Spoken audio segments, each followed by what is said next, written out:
এখন বাঁচার জন্য উনি অনেক কথাই বলছেন।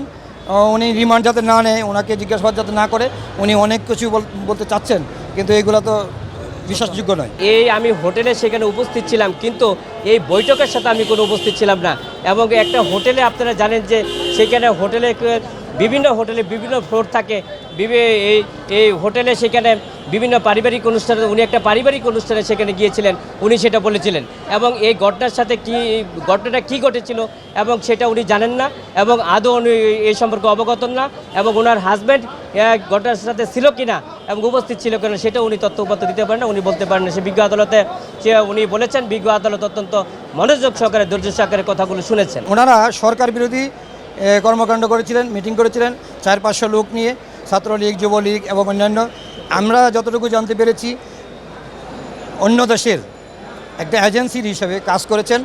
এই এজেন্সি হিসেবে কাজ করে ব্লক কি অপারেশন ঢাকা ব্লকের বসুন্ধরার নিকটবর্তী কনভেনশন হলে, কেবি কনভেনশন হলের যে গোপন ষড়যন্ত্র, গোপন প্রশিক্ষণ, সেই প্রশিক্ষণের মূল পরিচালক যিনি এই মেজর সাদিক, তার স্ত্রী যিনি মূল কোঅর্ডিনেটরের দায়িত্ব পালন করেছেন, তাকে 8 নম্বর আদালতে উপস্থিত করা হয়েছে। হিরন আরও মিনারেল ওয়াটার মাত্র 50 পয়সায় প্রতি লিটার। এই মামলাটা মূলত দমভুক্তিকারী হাসিনা পালায় না, এই দমভুক্তিকারী হাসিনাকে বাংলাদেশে ফিরিয়ে আনার একটা গভীর চক্রান্তের অংশ।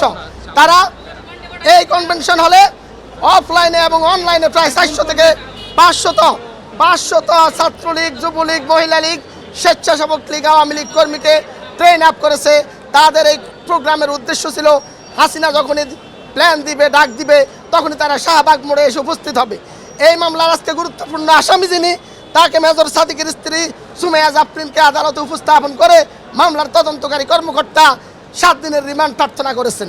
আমরা রাষ্ট্রপক্ষে যুক্তি উপস্থাপন করেছি যে মাননীয় আদালত, এই আসামি হচ্ছে মূল পরিকল্পনাকারীর স্ত্রী এবং তিনি সমস্ত ডাটা কালেকশন করেছেন। তিনি এই প্রোগ্রামকে বাস্তবায়ন করার জন্য সর্বাত্মকভাবে কাজ করেছেন।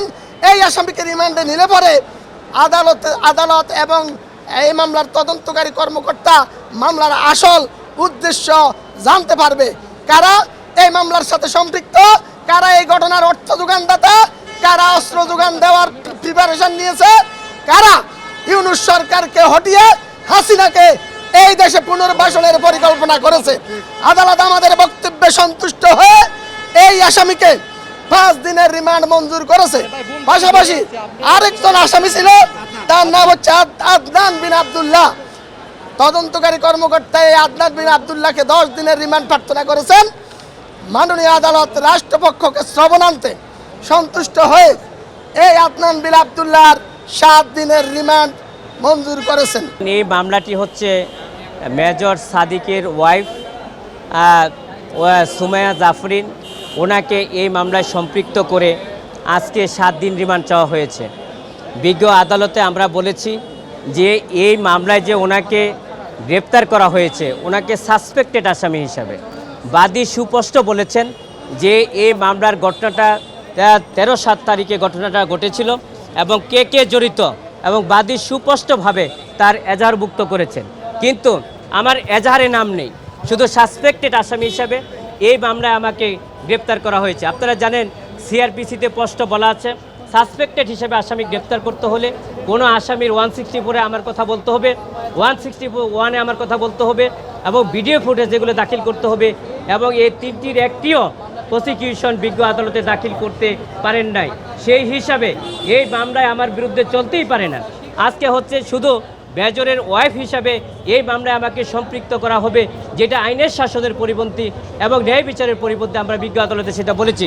আমরা বিজ্ঞ আদালতে বলেছি যে যেহেতু এই মামলায় আমার কোনো সম্পৃক্ততা নাই এবং আমরা সেই হিসাবে জামিন চেয়েছি, এবং রিমান্ডের কোনো সুনির্দিষ্ট এইখানে কোনো উপাদান নেই, এবং রিমান্ডে নেওয়ার মতন বা রিমান্ডে দেওয়ার মতন এখানে কোনো তথ্য উপাত্ত ছিল না। কিন্তু তারপরও বিজ্ঞ আদালতে আমরা বলেছি যে আজকে যেহেতু আসামি একজন মহিলা, মহামান্য হাইকোর্ট ডিভিশনে আপিলেট ডিভিশনে সুস্পষ্ট ব্যাখ্যা আছে, যদি কোনো আসামি মহিলা হয়, শিশু হয়, প্রতিবন্ধী হয়, তাহলে তার রিমান্ড নেওয়া যাবে না এবং তাকে জামিনের ব্যাপারে সর্বোচ্চ তাকে অগ্রাধিকার দেওয়া হবে, যেটা মহামান্য হাইকোর্ট আপিলেট ডিভিশনে সুস্পষ্টভাবে ব্যাখ্যা রয়েছে। আমরা বিজ্ঞ আদালতের সেই ব্যাপারে মনোযোগ দৃষ্টি আকর্ষণ করেছি, কিন্তু বিজ্ঞ আদালত আমাদের বক্তব্য শুনেছেন, উভয় পক্ষের বক্তব্য শুনে উনি জামিন নামঞ্জুর করেছেন এবং 5 দিনের রিমান্ড মঞ্জুর করেছেন। আজকের যে আদেশ হয়েছে সেই আদেশে আমরা সংক্ষুব্ধ হয়েছি। আমরা মনে করেছি সেখানে আইনের শাসন প্রতিষ্ঠিত হয়নি এবং আমরা ন্যায় বিচার হতে বঞ্চিত হয়েছি। আমরা সেখানে আমরা এর এগেনস্টে আমরা উচ্চ আদালতে যাব। আশা করি আমরা উচ্চ আদালতে সেই সাবমিশনগুলি রাখবো। আইনের শাসনের জন্য ন্যায় বিচারের স্বার্থে আমরা অবশ্যই উচ্চ আদালতে আমরা ন্যায় বিচার পাবো।